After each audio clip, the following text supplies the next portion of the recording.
Olá, está no ar mais um Ver TV, um programa para quem gosta de televisão. Nós discutimos aqui toda semana o papel da TV na sociedade brasileira. E você é sempre o nosso convidado. É o maior espetáculo de televisão do mundo. Em número de telespectadores, nenhum outro programa de TV supera a Copa do Mundo de futebol. A audiência que transforma o esporte em um mega empreendimento comercial. O Ver TV de hoje discute essa lucrativa relação. Para isso, nós convidamos Anderson Gurgel, jornalista e professor universitário. Ele é autor do livro Futebol S.A., a economia em campo. Luiz Carlos Azenha, jornalista, repórter da Rede Record de televisão e um dos autores do livro O Lado Sujo do Futebol. E Rodrigo Matos, jornalista do portal UOL. Ele trabalhou nos jornais O Estado de São Paulo, na Folha de São Paulo e no Diário Esportivo Lance. Aos três, muito obrigado por terem aceito o convite para a gente conversar um pouquinho sobre esta outra face do futebol. Nós temos aqui algumas informações a mais, queria passar para vocês e para o telespectador, e depois a gente começa a conversa. Vamos ver. É sempre difícil dizer quantas pessoas viram estas imagens transmitidas em 2010 da África do Sul, sede da última Copa. Dados da agência Cantar Esporte mostram que 2.200.000 pessoas assistiram a pelo menos 20 minutos consecutivos de um jogo na África, um terço da população mundial, marca superior à de outros grandes espetáculos, como as Olimpíadas ou as provas de Fórmula 1. A partida final entre Espanha e Holanda foi vista também por pelo menos 20 minutos consecutivos por 620 milhões de telespectadores. A Copa da África foi a primeira assistida também através de tablets e celulares, determinando um crescimento ainda maior da audiência. Os jogos são captados por, no mínimo, 30 câmeras mostrando cada lance pelos mais diferentes ângulos. Imagens que mostram também marcas famosas, patrocinadores dos jogos, dos jogadores e das transmissões de TV. Direitos que são vendidos com grande antecedência pela FIFA, a organizadora da Copa, aos anunciantes e às emissoras.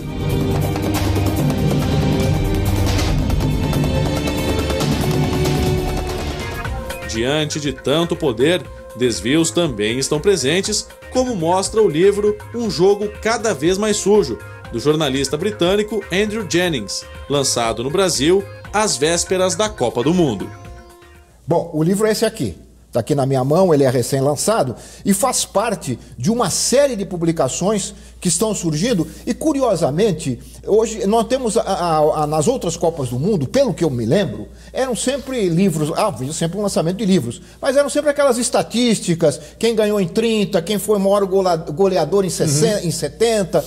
Agora não, nós temos livros como esse e como o do Azenha, que acabou de sair, e vários outros que estão revelando, né, pela primeira vez, ou de uma forma, ou mais recentemente, de uma forma mais intensa, esses bastidores, não só da Copa, mas do futebol profissional no mundo e no Brasil em particular. Quais são as novidades que vocês trazem, Azenha? Bom, O Lado Sujo do Futebol é o nosso livro, um nome parecido com o do Andrew, tem sujeira para todo mundo, né? O Andrew Jennings eu conheço há algum tempo e no começo ele me dizia que a organização do futebol era uma máfia e eu achava que era um exagero dele. Quando eu e alguns colegas nos reunimos para investigar Ricardo Teixeira, especialmente, e João Avelange no Brasil, e depois da longa investigação que fizemos e de escrever esse livro, hoje eu concordo com o Andrew. Na questão específica que você falou, Lalo, da televisão, a televisão é importante, é essencial para a manutenção do futebol, desse futebol empresa, desse futebol, desse comércio que existe em torno do futebol. Para te dar uma ideia, o cara que inventou essa ideia de fazer um pacote de um jogo e vendê-lo para vários patrocinadores é o cara que era, na época, dono da Adidas, grande material esportivo, a empresa alemã. Ele fundou a ISL. A ISL sacou que precisava trazer de um lado os patrocinadores grandes, de outro pegar as emissoras de televisão. São dois dos sustentáculos do futebol. Ele falou, e agora? Como é que nós vamos comprar os direitos? E ter esses direitos que eles tiveram por 20 e tantos anos? Precisam pagar propina para os dirigentes dessas... E eles criaram a ideia do homem da mala, que vai pagando propina. Dos dirigentes das federações, das confederações e confederações que vendiam nacionais. Os direitos de TV, que passaram a valer muito dinheiro. Os direitos do tênis, do boxe e assim sucessivamente. Os do futebol são os que mais valem. Então, a origem da corrupção no futebol, que é mostrada por esses e por muitos outros livros, está nessa relação entre dirigentes que não foram eleitos, ou foram eleitos por um grupo muito pequeno de pessoas, dirigindo esportes que poderiam render milhões e bilhões, na verdade, hoje em dia, de dólares. Então essa é uma das origens. E foi aí que nós pegamos Ricardo Teixeira e João Avelange. Rodrigo, você também conhece bem esses bastidores, né? Como é que você vê essas descobertas mais recentes, ou pelo menos essas revelações? As descobertas já existiam, mas essas revelações através dessas publicações? A gente começou a ter aqui no Brasil uma atenção maior para esse mundo fora do que é só o gramado, a partir do momento que a Copa vai ser realizada aqui. O Flávio Costa dizia que o futebol brasileiro, falando 50, né? Que o futebol brasileiro só evoluía do túnel para dentro do campo, né? Atualmente nem do túnel para dentro. Desculpa. Mas enfim, do túnel para fora, que é o que a gente está falando, a gente começou a ter uma atenção maior a partir do momento que a Copa é aqui, né? Eu trabalho com isso, por exemplo, há uns 12, 13 anos, a gente vem lidando com essas questões durante todo esse tempo e é como disse o Azen, a TV é um ponto central porque ela é o maior gerador de receita do futebol, para os clubes, para a FIFA, para a CBF. No caso da CBF é patrocínio, mas é indiretamente pela TV, quer dizer, a exposição que a TV dá. Então, onde está é como tinha a investigação dos homens do presidente na época do Nixon, né? Follow the money, siga o dinheiro. Onde está o dinheiro é onde está o poder, a disputa, eventualmente a corrupção, enfim. É o que a gente viu em muitos dos casos. O Azenha citou, na FIFA o caso mais famoso é o da ISL. Quer dizer, você teve uma comprovação por uma investigação judicial suíça, enfim, séria, de que houve pagamentos no montante de 100 milhões de dólares para dirigentes da FIFA que receberam para favorecer contratos de televisão. Esses contratos tinham intermediários e os intermediários eram que iam ficando com o dinheiro para aproveitar essa audiência magnífica que nós ouvimos. A decisão, só para deixar claro, a Zenha já falou isso também, a decisão no país cabe à confederação local?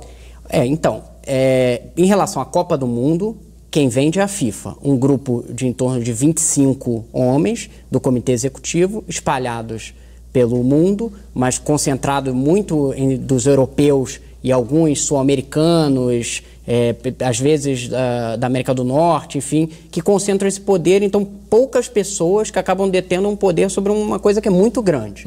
No caso do Brasil, a negociação de contratos do brasileiro era primeiro da CBF, depois passou a ser do Clube dos 13, ou seja, do grupo que compunha todos os grandes clubes brasileiros, e recentemente, há uns 2, 3 anos, foi quebrado esse grupo e é feita individualmente, o que dá, obviamente, muito mais poder para clubes que têm maior audiência, que geram maior audiência, como é o caso do Corinthians para negociar com as emissoras. Do Flamengo, eles acabam obtendo muito mais dinheiro. A gente mostra, inclusive, como o Ricardo Teixeira trabalhou para destruir o Grupo dos 13, prestando, de certa forma, um serviço à emissora que não queria fazer uma negociação com os clubes que poderia representar perda de um pagamento é óbvio maior, que se você tem um grupo forte que detém muito mais direitos, ou seja, vários clubes que detêm vários direitos, eles negociam em conjunto, eles vão ter muito mais força na negociação. Se você quebra esse grupo, os que têm maior subsídios, maior audiência, vão ter mais força e os outros não. Anderson, o teu livro chama Futebol S.A. Economia em Campo. Resume bem o que nós estamos falando aqui, né? É um grande negócio. Sim, é um grande negócio. Obrigado pelo convite. E eu estava observando enquanto você falava, pensando nisso, porque eu fui repórter também de negócio do esporte há muitos anos, desde a época da Lei Pelé, e quando eu resolvi pesquisar esse assunto no meu mestrado há muitos anos, eu via que faltava literatura sobre essa questão que mostrasse os bastidores, né? E aí você vai pensando coisas aqui e acolá, mas o que fica claro para a gente, até tentando voltar um pouco do tempo em relação ao que o Azenha e o Rodrigo já comentaram aqui, é que esses bastidores, o que leva a esse momento atual tanto da máfia quanto do tamanho de uma Copa do Mundo como mega evento, é que isso tem raízes muito profundas, né? Na verdade, esse poder de espetáculo do futebol já está na origem, porque o esporte é espetacular por natureza. E isso é percebido no começo do esporte já no cinema. Então, antes do futebol ser uma coisa de televisão, já era audiovisual. O cinema percebe isso e percebe como as pessoas se interessam por esse assunto. Então, a partir daí, começa toda uma relação. E tem lá no começo as primeiras transmissões, como que se começou a negociar valores. Eu falo bastante disso no livro e mostra como esse processo, que eu às vezes sintetizo nas minhas aulas de graduação e pós, como um problema que não foi bem resolvido. No caso do Brasil, então, é dramático. A gente teve a profissionalização dos jogadores na década de 30 do século passado, mas do esporte no todo, dos gestores, isso continua amador até hoje. E esse amadorismo, toda a máfia sempre se aproveita de uma burocratização e de meandros não muito bem resolvidos. E eu acho que talvez isso explique um pouco. Como você tem uma coisa não resolvida, né, porque afinal de contas existe um jogador profissional, mas os dirigentes, a estrutura é toda amadora. A Lei Pelé, que tentava criar empresas, fazer o clube virar empresa, acabou sendo depois desvirtuada e retrocedeu para outros modelos, então tudo isso acaba ajudando a entender um pouco do momento atual. Eu acho que para exemplificar o que o Anderson está falando, assim, você imagina um executivo ir negociar um contrato de 100 milhões de reais e ele não é pago por aquilo. Ele não é uma pessoa empregada daquela entidade que está negociando um contrato de 100 milhões de reais. Como é que ele vai ser cobrado posteriormente pelo que foi feito? É como se fosse trabalho voluntário, né? Então você está lidando com cifras altíssimas, né? Olha, nós vamos falar de um outro livro, de um outro autor. Vamos trazer um outro autor aqui, mas não de corpo presente, não presencialmente, mas através do Skype. Nós ouvimos em Genebra, na Suíça, o jornalista Jamil Chad, que é correspondente do jornal O Estado de São Paulo e que acaba também de lançar um livro chamado A Copa Como Ela É, a história de 10 anos de preparação para a Copa de 2014. Ele fala dessas relações, da cobertura de televisão, da questão dos direitos de transmissão. Vamos ouvir o Jamil. Existem, vamos dizer assim, 2 grupos de cobertura televisiva da Copa do Mundo. Existe o grupo que são as televisões que pagaram para ter o direito exclusivo de mostrar a Copa do Mundo. Isso não estou dizendo no Brasil. O mundo inteiro é assim. Essa é a estrutura que a FIFA montou. A FIFA vende os direitos de transmitir a Copa do Mundo, a televisão de todo mundo, e essa é hoje a maior renda, a principal renda da FIFA com a Copa do Mundo, os direitos de televisão. Só nessa Copa do Mundo, no caso do Brasil, mais de 2 bilhões de dólares serão pagos por TVs para a FIFA. Essa renda vai, de alguma forma, é o que vai garantir, assim, a sobrevivência da FIFA até a próxima Copa do Mundo, até 2018. Do outro lado, temos televisões que pagaram muito caro para ter um evento e querem mostrar esse evento. E aí fica um dilema. Essa Copa ela é coberta por essas televisões como um produto que essa televisão está vendendo aos telespectadores ou como, de fato, notícia, jornalismo. Essa divisão talvez seja a questão mais crítica em relação à Copa do Mundo e à cobertura das televisões. Por quê? Porque a televisão X, vamos dizer assim, de Singapura, ela precisa, vamos dizer assim, recuperar o dinheiro que ela pagou para a FIFA. Isso é o primeiro aspecto. Ela recupera esse dinheiro, claro, tendo a audiência dos telespectadores para os jogos, mas também captando dinheiro com patrocinadores locais. Se ela vende a imagem dessa Copa do Mundo como uma imagem desastrosa, uma Copa do Mundo que não vai acontecer, como uma Copa do Mundo cheia de protestos, ela ao mesmo tempo consegue o patrocinador no final da linha para que ela possa, por exemplo, pagar depois a FIFA. E claro, se ela cria uma imagem diante dos telespectadores que aquele evento é um evento apenas dos grandes negócios, de dinheiro, que o futebol ali é o de menos, ela também cria uma imagem negativa do seu próprio produto. Então, esse é o dilema, vamos dizer assim, jornalístico. Você pagou por aquele produto. O que você faz dele? Você transmite aquilo como informação, de fato, ou como um produto? E aí é o que vemos na FIFA. Entre as que promovem o evento, eu até cito no livro como a TV Globo, por exemplo, retratou a queda de Ricardo Teixeira do CBF. Foram 5 minutos num jornal nacional, elogiando e basicamente dizendo que o futebol brasileiro é o que é graças a Ricardo Teixeira, sem nenhuma palavra sobre os seus, como assim, problemas na justiça e as polêmicas. Aquela televisão mostra claramente que Ricardo Teixeira deixou o cargo na CBF por questões de saúde. Isso foi dito no programa, quando todos nós sabíamos que não era nada disso. Essa é uma situação que é bastante complicada quando toda a imprensa, ou pelo menos a imprensa que não pagou pela Copa do Mundo, tem uma visão ou tem uma forma de reportar bastante diferente. Eu queria ouvir a opinião de você sobre essa relação entre o jornalismo e esse evento que é espetáculo, mas também é um acontecimento jornalístico. Mas logo depois do intervalo, o VerTV volta já.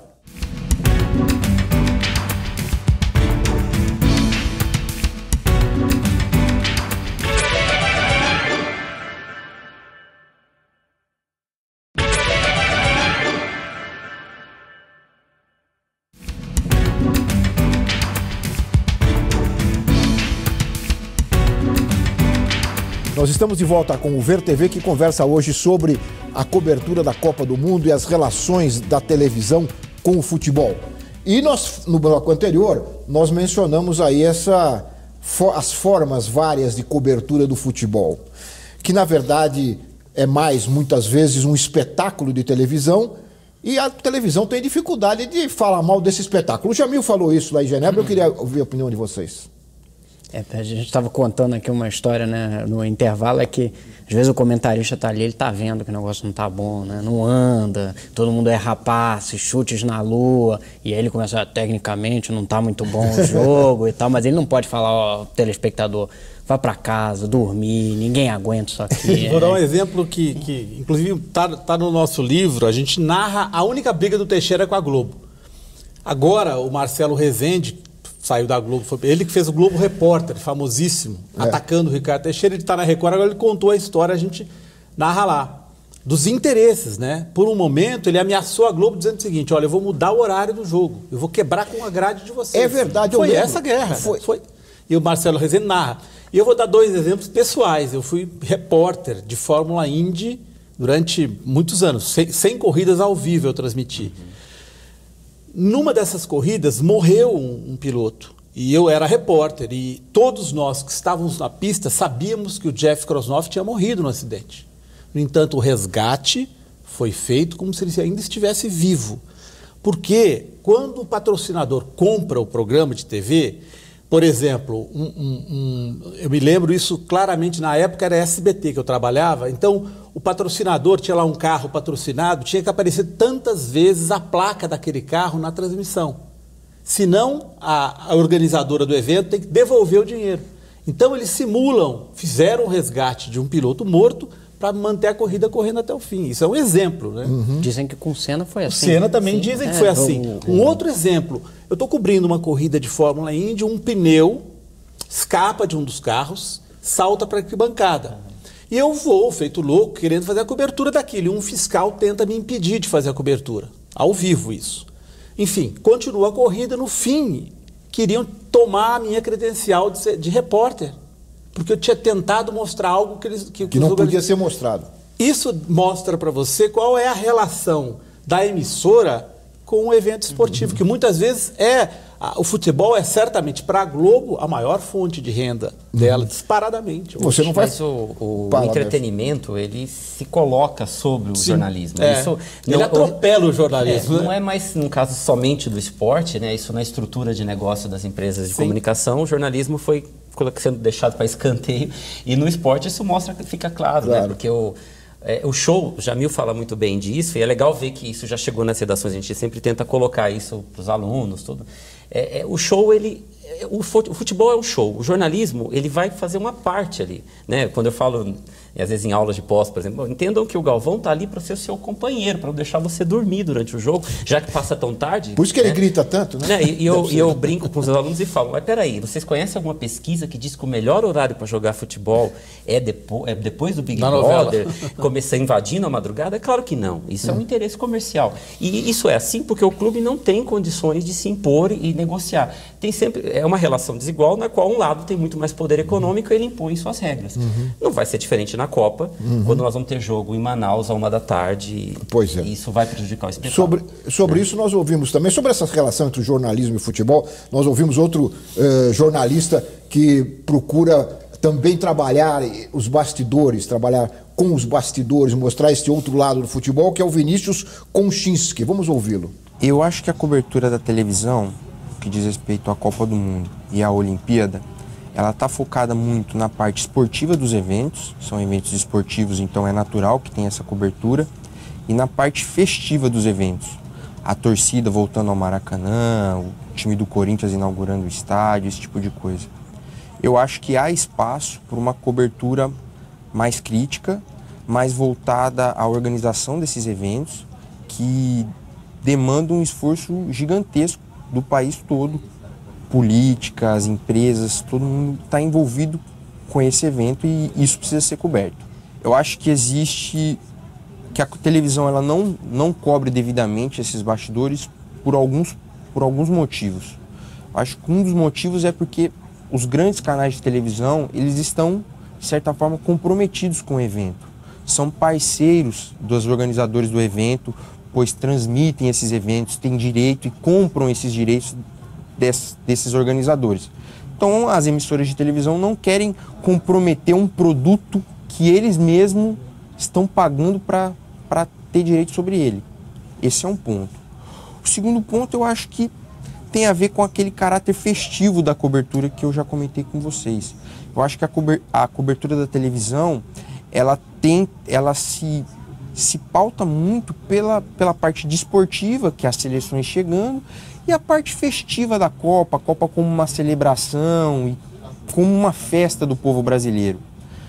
Eu acho que por isso ela não se atenta muito a pontos importantes da cobertura, que é se as obras estão sendo feitas dentro do prazo, se estão custando o que foi planejado, se as pessoas que estão... Quem está ganhando com essas obras, quem está perdendo, esse tipo de coisa. Mas eu acho que além disso, né, além desses pontos que o Vinícius toca, essas outras também não são tocadas. Quer dizer, esse padrão FIFA, fala-se tanto em padrão FIFA, né? Os estádios têm que ter padrão FIFA, mas não se contam qual é a realidade da FIFA, coisa que vocês começaram a falar aqui, não é?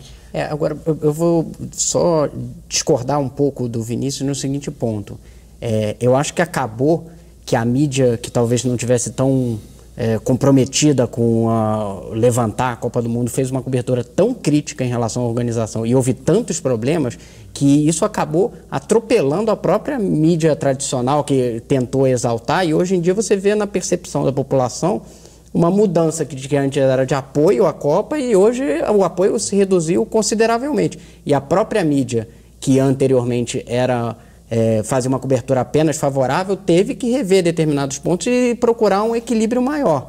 Então eu acho que assim, quando você demonstra para o público o que é efetivamente o interesse para ele, sobre as coisas que ele citou, como onde o dinheiro está sendo aplicado, fora a parte esportiva, que também é importante, enfim, ele acaba começando a demandar esse tipo de coisa que transforma o jornalismo mesmo das empresas. Eu cito aqui uma das TVs que é das mais críticas, que é a ESPN, que é das mais críticas à Copa, tem os direitos da Copa. Então não é uma regra. Eventualmente você pode fazer uma cobertura jornalística e tem que fazer também a parte festiva. Há interesses, acho que muito poderosos também, que levam com que essa cobertura acabe ficando... Eu acho importante, sim, como disse ele, avaliar a questão do gasto das obras, mas eu acho mais importante você ver, por exemplo, a gente investigou isso bastante. O que está acontecendo em 2014? As empreiteiras estão assumindo um papel fundamental no futebol brasileiro. Você teve a privatização do Maracanã, você teve a privatização do Mineirão, você tem privatizações que virão, provavelmente de Brasília e outros estádios, os que interessarem, os que derem lucro. Claro, não vai ser o de Cuiabá, não. Cuiabá. Quem é que vai ficar com esses estádios? As próprias empreiteiras, que criaram empresas que vão gerir os estádios para fazer os grandes, os mega eventos de rock and roll, música, e assim sucessivamente. Então, essas arenas, você tirou as gerais, você vai aumentar o preço, você vai reduzir o estádio, aumentar o preço. Então você tem uma gentrificação, vamos colocar assim, do futebol. É o termo. Então nós temos essas mudanças. Agora, quem são essas empresas? Camargo Correia, Andrade Gutierrez, são grandes patrocinadores de jornais brasileiros, das emissoras de TV brasileiras, e são os caras que pagam muitas campanhas eleitorais. É por isso que o nome deles, você não vê uma manchete na Folha, no Estadão, Camargo Correia, não. Você vê críticas pontuais às obras, a governos. Você não vê. É como se a iniciativa privada não existisse. Entendeu? As críticas são assim, porque o fulano, o prefeito errou, o presidente é isso, aquilo. Mas ninguém fala do próprio patrocinador. Camargo Correia, você já viu? Na primeira página da Folha e do Estadão, Camargo Correia. Você não vai ver nunca. Isso é bem interessante. Entendeu? É bem porque legal. Acho que a Odebrecht entrou um pouco. Odebrecht? Não, mas a Odebrecht porque é amigo do Lula, provavelmente, para poder atacar o Lula.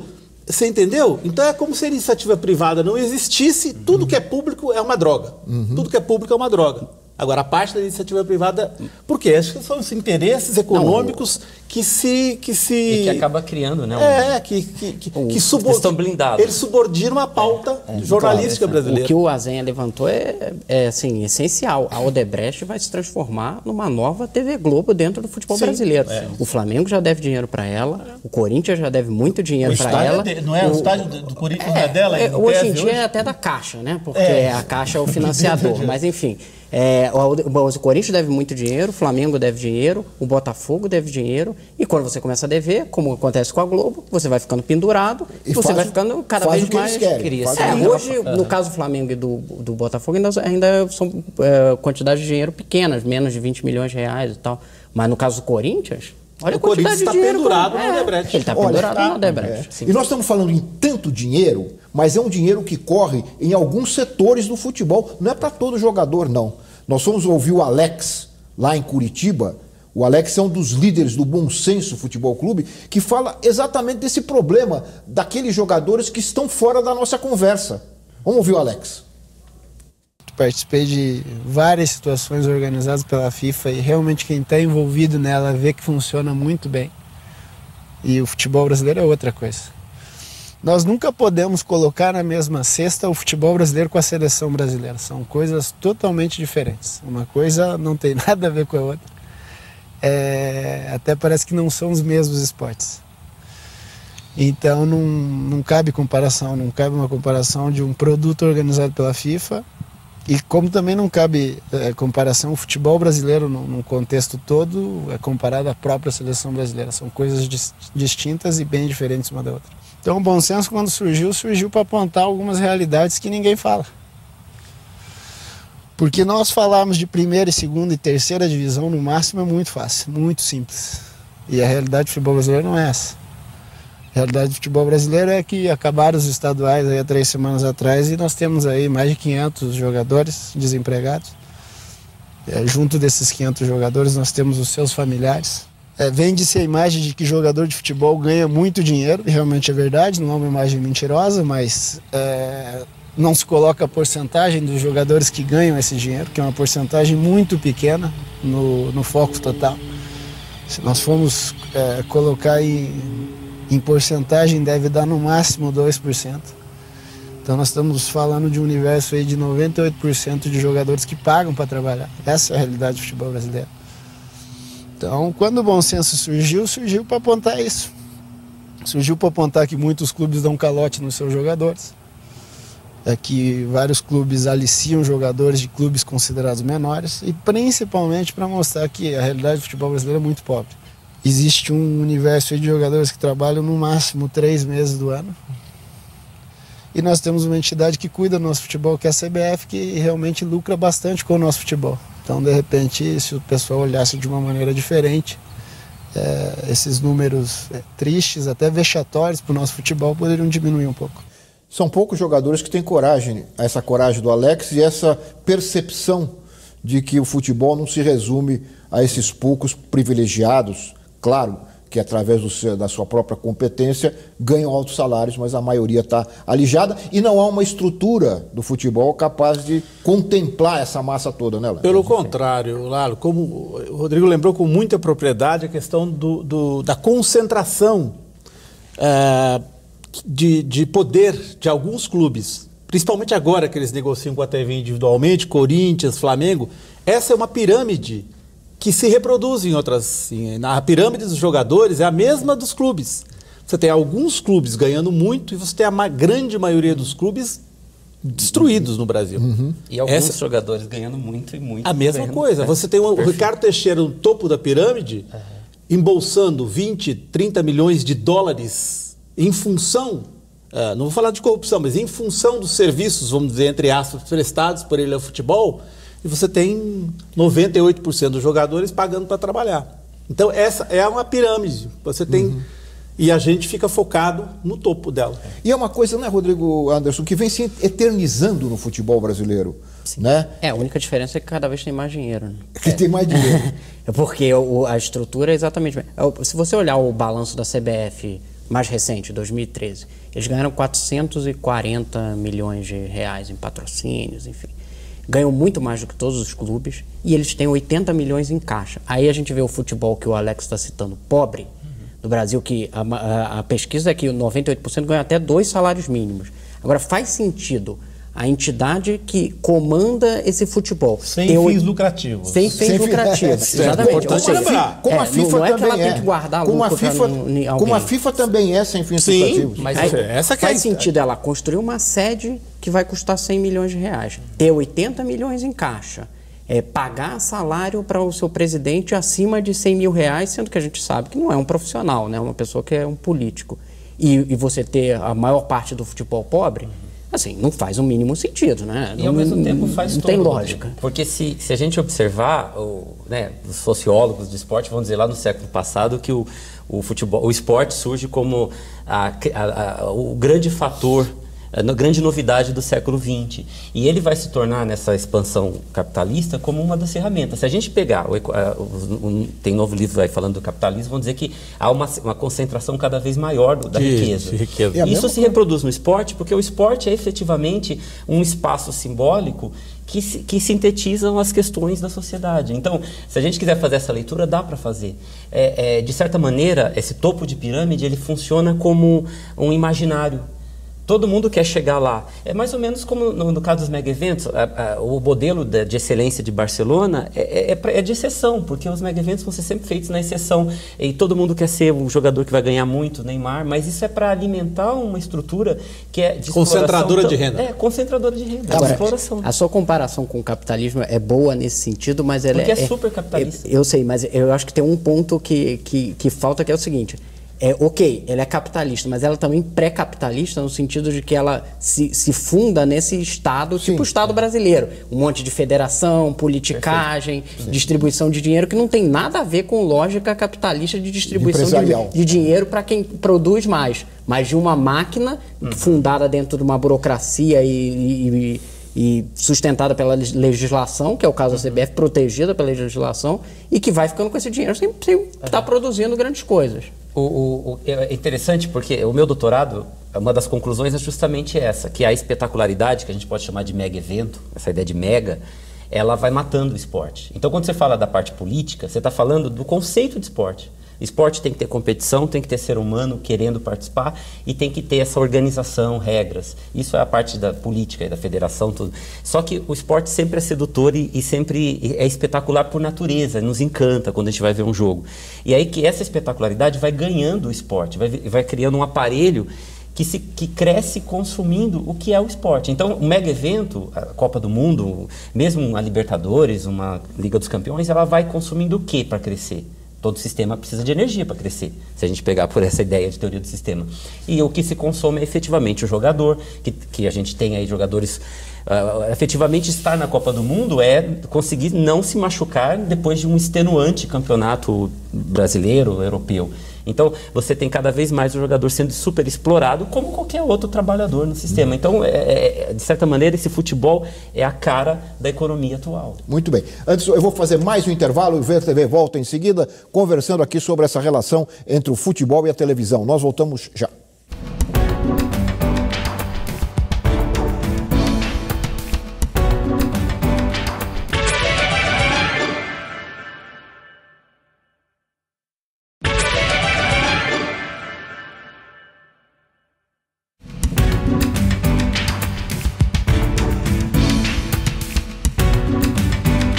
Nós estamos de volta com o VerTV, que conversa hoje sobre a relação entre a televisão e o futebol.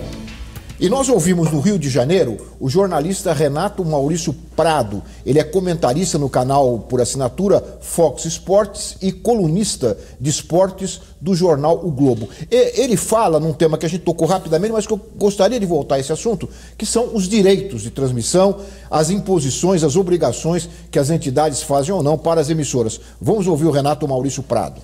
Essa Copa, por exemplo, ela tem até uma característica, vai ter muito mais gente fazendo essa Copa, né? Você tem a Globo, você tem a Band e tem zilhões de canais a cabo que vão fazer, coisa que antigamente não era tão aberto assim. Eu não sei até que ponto a Globo, a FIFA é tão poderosa nessas histórias, que eu sinceramente não acho que nem a Globo nem a CBF tem tanto poder assim. Podem conversar alguma coisinha, mas a Copa do Mundo ela é um franchise meio que fechado. A FIFA chega lá e diz, vocês querem? Tudo bem, então é assim que vocês têm que fazer. E nesse assim, entra a TV Globo, entra a CBF, entra todo mundo. Claro que uma rede de televisão do tamanho da TV Globo, ela consegue negociar algumas coisas.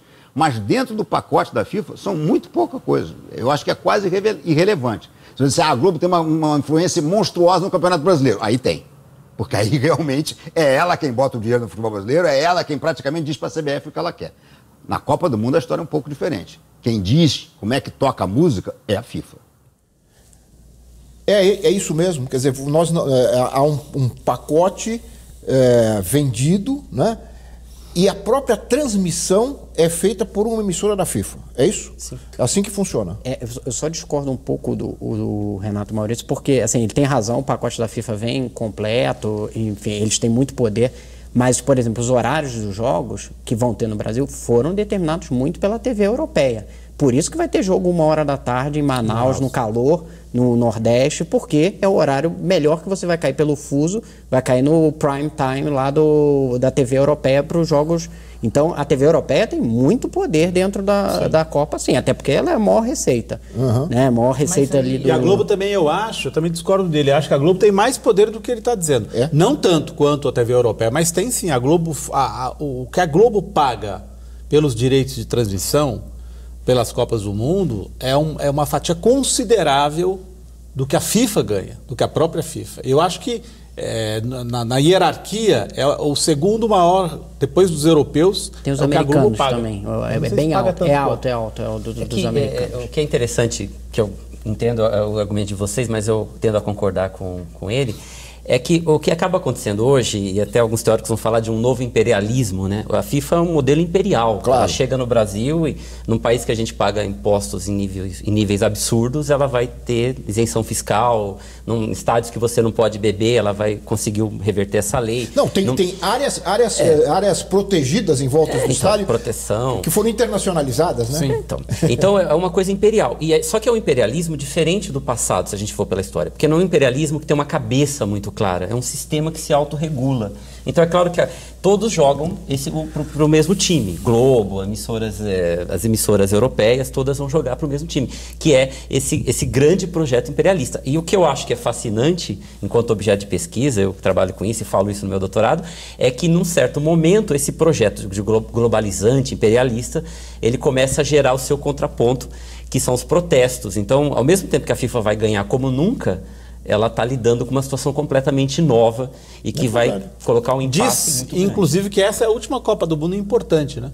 Por quê? Porque dizem que os campeonatos europeus vão crescer muito em termos de importância, já estão crescendo, e que Copa do Mundo relevante mesmo é a tendência. Eu não cubro futebol no dia a dia, talvez o Rodrigo possa dizer com mais os clubes vão ocupar o espaço que a Copa do Mundo, esses campeonatos de clubes já hoje ocupam, né? Há um projeto para isso. Aliás, o campeonato europeu, né, a final da Copa da Europa, né, da Liga dos Campeões. Hoje a Liga dos Campeões já gera mais dinheiro do que a Copa do Mundo, se você considerar os 4 anos. Só que ela tem um número muito maior de jogos para vender. Então também a comparação não é assim, você tem 64 jogos de Copa do Mundo e eles estão 4 anos de campeonatos seguidos. Sim, há hoje uma questão técnica se os jogos da Liga dos Campeões Europeus já não é um nível técnico maior do que o da Copa do Mundo, visto que você criou conglomerados de seleção, né? Cada time tem 2, 3 seleções dentro deles. E mas o produto é ruim, né? Porque é fim de temporada a Copa do Mundo.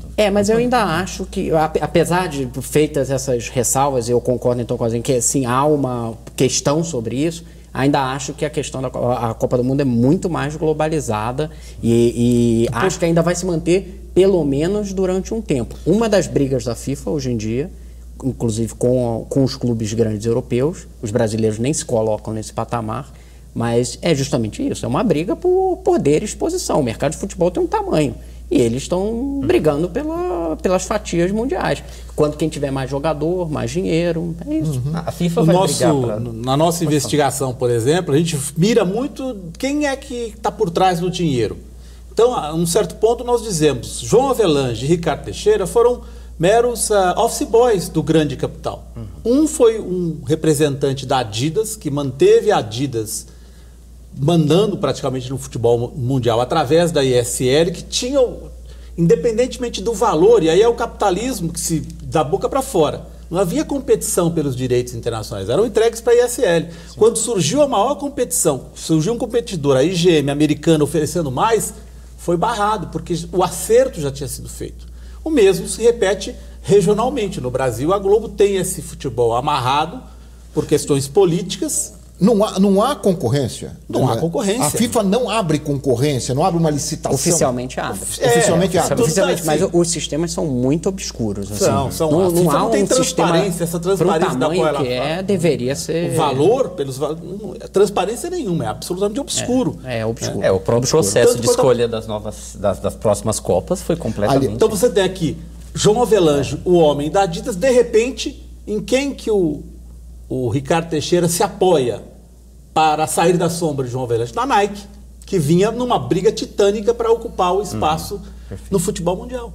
Então, essas grandes empresas é que determinam, no frigir dos ovos, para onde vai o esporte do mundo. Elas é que estão de olho, olha, qual é o campeonato mais globalizado no qual eu vou ter um impacto no público? São essas, os grandes patrocinadores na Copa. Se eu olhar a lista dos patrocinadores, você vai saber quem manda realmente no esporte. Eles ditam a agenda. Né? E não é por outro motivo que Copa e Olimpíada vêm parar no Brasil no momento em que os países emergentes se colocam aí como oportunidade. Mas eu acho interessante uma coisa que você não falou no programa, que você devia avançar no campo de que você acredita, se estou certo, que esses eventos vão crescentemente para países autoritários. Só países autoritários poderão bancar eventos como esse, que exigem grande investimento público, e que o público não se revolte contra esse investimento quando tem outras carências. Por isso que ele vai para a Rússia? Acho que é o impasse que vai ficar depois dessa Copa. O Brasil gerou um paradigma. Para eles, o Brasil gerou um paradigma, uma questão que eles vão ter que lidar com essa questão, que é que a partir de agora, mundialmente, as pessoas estão questionando o custo disso aí, se vale a pena. No Catar não vai haver, aparentemente, não vai haver nenhum protesto. Então, na Rússia, né? Na Rússia, provavelmente também não. Então, talvez o próximo depois vai ser Irã, e vai voltar para a China. Você vai ter países que não são democráticos. Já algumas pessoas, alguns jornalistas, mostrando que essa é a tendência mesmo. Porque se for para países democráticos, o Juca pautou essa semana e é muito legal, porque eu acho que sim, há um legado simbólico interessante, que o brasileiro começou a entender um pouco disso, como funciona, né? E ele fala que talvez a gente tenha que pensar em plebiscitos para vamos entrar nessa loucura, vamos gastar tanto dinheiro, então vamos envolver as pessoas, né? Você falou no Juca, e nós estamos chegando aqui ao final do programa, e o Juca falou aqui para o Ver TV sobre formas alternativas possíveis para coberturas de eventos como a Copa do Mundo. E alguns países têm alguma... Eu depois até queria que o Azenha falasse, ele falou no intervalo sobre a Argentina. Alguns países têm tentam algumas legislações para democratizar um pouco mais as coberturas de televisão desses eventos. Vamos ouvir o Juca e depois a gente continua a conversa. Eu acho que todo e qualquer tipo de monopólio não faz bem à democracia. Gosto muito do modelo alemão, onde é possível que qualquer emissora transmita os jogos da seleção alemã. Eu acho que o grande pecado que nós estamos cometendo ao organizar a Copa do Mundo é tentar vender para o mundo um país que não é o Brasil. Em vez de nós fazermos a Copa do Brasil no Brasil, a gente está querendo fazer a Copa da Alemanha no Brasil, a Copa da Ásia no Brasil. E isso a gente não é capaz de fazer. Ou seja, o padrão FIFA não pegou, né? Fora dos estádios. Não, eu acho que tem que vender o Brasil, né? Isso que dessa tá Copa falando. do Mundo, né? Isso que tá falando. Somos aqui, vai ter uma obra inacabada do lado, enfim, isso não é o... Eu acho que isso não é definidor do país. Da força que o Brasil tem, entendeu? Perfeito. Nós não podemos pautar, vender a nossa imagem tentando ser europeus, que é nosso grande problema é justamente esse, né? verdade. O problema histórico do Brasil é essa síndrome de vira-lata que o brasileiro tem e que ele não quer se vender como brasileiro, com os nossos jeitos, nossas manias e problemas, né? Ele quer se vender como europeu, não vai dar certo. Foi assim o projeto. Mas esse é o E o complexo de vira-lata do Nelson Rodrigues se acentuou com essas exigências da FIFA. Olha, nós queremos tudo limpinho, Exatamente, bonitinho aqui, e vocês não conseguem fazer. No fim das contas, esse eu é um- acho, pessoalmente, que vai ser uma Copa do ponto de vista de presença de público nos estádios, de festa, vai ser histórica. Eu, pessoalmente, acredito nisso. Porque esse é o engodo. Você, na candidatura, e nos Jogos Olímpicos é muito claro, você vende uma cultura que depois não interessa para o mega evento, que é uma coisa asséptica e internacional. Uma arena dessas de que Copa pode ser aqui em na qualquer lugar do África, mundo. na Pode ser em Rússia, qualquer na lugar. China. Essa é a ideia do mega evento. Eles querem tudo pasteurizado. O É Rock in provável. Rio, né? Rock in Rio que tem no mundo todo Sim, igual. eles vão abrir a Copa, não vai ser provável. Eu não sei qual é o show que a Globo está preparando, porque é a Geo Eventos que prepara a abertura da Copa. A FIFA faz exigências. Quem é que vai cantar? Provavelmente vai vir algum estrangeiro que interessa a Coca-Cola ou a Deve ter uma McDonald's. cota de uns brasileiros. É, uma cota enfia 2 brasileiros, mas que o a brasileiro música é o cante Rick alguma Martin. coisa. O brasileiro que cante alguma coisa que tenha mercado internacional. Porque se vier cantar alguma coisa. Não, isso não é. O Michel Teló. Por exemplo. Já pode. Também, mas Já tá a consagrado. música oficial é o Rick Martin que canta. Ah, é? Mais, quem? uma, Rick mais Martin. uma vez, né? Já foi Então, anterior. quer dizer, que já é aquela ideia de capital do Brasil, Buenos Aires. Uma coisa meio. Pô, tanto falando em faz. Buenos Aires, fala da Argentina. Como é que é na Argentina? Então, não, a única coisa que eu sei na Argentina é que houve uma mudança que as emissoras públicas passaram a transmitir o campeonato, mas eu não sei os detalhes de como que se chegou a isso. As emissoras públicas, como a TV Brasil nesse caso, transmitindo os campeonatos de futebol. Fala. né, só o problema que eu vejo na Argentina é porque acabou se transformando numa coisa política do governo, né? Ele comprou também para financiar os clubes que estavam meio falidos e tal. A ideia da democratização é até legal, mas o que eu acho que o que aconteceu lá foi um uso político do futebol. Virou outro veículo, né? E é aí que eu vejo um problema, assim. Eu prefiro o modelo privado, se for para utilizar politicamente o negócio. Mas Eu prefiro o modelo público. Bom, enfim, mas Vai dar uma discussão longa. eu continuo, acho que o modelo privado é o melhor, porém acho que ele tem que ser feito de forma democrática, ou seja, todo mundo tem a mesma oportunidade e uma concorrência de forma aberta, né? Vamos parar com coisas por baixo dos É que as duas coisas já se contaminaram de tal maneira que eu vou ficar... Não sei mais nem se tem mais público e privado hoje. Os interesses já estão muito imbricados. Ainda mais na organização da Copa do Mundo, né? Que nos foi prometido que ia ser toda privada e agora... E é o que a gente está vendo. Ela é essencialmente pública. 80% com dinheiro público. Já que era pública, isso que o Juca falou, a coisa do projeto, assim, o problema da Copa, que parece hoje, a gente está tratando aqui de imagem, é que ela foi vendida como um projeto para ser uma Copa tipo europeu. Então, como não vai ser visto como um fracasso, um projeto fracassado. Agora, se tivesse sido vendida de uma outra forma, a gente vai organizar dentro de um volume de dinheiro menor, vai ser uma Copa mais festiva, embora não com não tantos recursos e tal, ela poderia ser sim considerada Eu acho um modelo... que também pagamos, de certa forma, pelo sucesso. Por quê? Eu observei isso fazendo muitas reportagens no Itaquerão quando estava em construção e agora que está pronto. você tem aquele estádio maravilhoso, o estádio é muito bonito. Quem não teve a chance de ir pessoalmente ver, se tiver, é lindo o estádio. Num bairro muito carente. Quem mora lá e quem passa por lá e olha aquilo, se estabelece um contraste muito forte. E quem mora lá diz assim, olha e fala assim, gente, a gente é capaz de fazer. Olha só o que a gente fez. Somos nós, é o nosso dinheiro. E o cara vai no hospital, e vai à creche, e tudo que está no entorno. Então, esse contraste foi muito forte. E é positivo, né? Sim, ele é positivo. Porque desperta. Mostra que nós sabemos fazer. E desperta a consciência. Sim. Mas foi. Eu extrapolaria. O que eu vi no entorno, que eu bati muita perna entrevistando gente, para os outros estádios. Eu acho que esse sentimento do brasileiro em relação à Copa tem um pouco a ver com isso. Da diferença com os outros serviços. De saber que somos capazes, mas que fazemos para o futebol, não fazemos para o hospital, para coisas que são muito mais importantes. Acaba que o futebol politizou o Brasil. Aquele discurso da década de 70 de alienação é o oposto. Politizou. Não, eu acho que esse é um lado positivo. Eu acho que é um lado positivo. É o despertar desse tipo de consciência em relação aos problemas que são graves e não são de hoje, né? São problemas quase que eternos aqui do Brasil. Chegamos ao final do programa. Eu quero agradecer muito a vocês, a oportunidade que vocês nos deram de tratar a Copa do Mundo e a cobertura da Copa do Mundo com essa outra visão. Eu desejo também sucesso aos livros aí que estão sendo publicados. Eu agradeço ao Anderson, ao Azenha e ao Rodrigo por terem estado conosco. Eu quero lembrar também que a Copa do Mundo será transmitida pelas emissoras de rádio da EBC, tendo à frente a Rádio Nacional do Rio de Janeiro. Nós vamos transmitir os 56 jogos da Copa em rede com 33 emissoras públicas de todo o país. Eu agradeço a você também que nos acompanhou no Ver TV, lembrando que todos podem participar aqui das pautas do programa, escrevendo para o Twitter, através do Twitter, através do Facebook, ou através também do nosso endereço eletrônico, que é o vertv@ebc.com.br.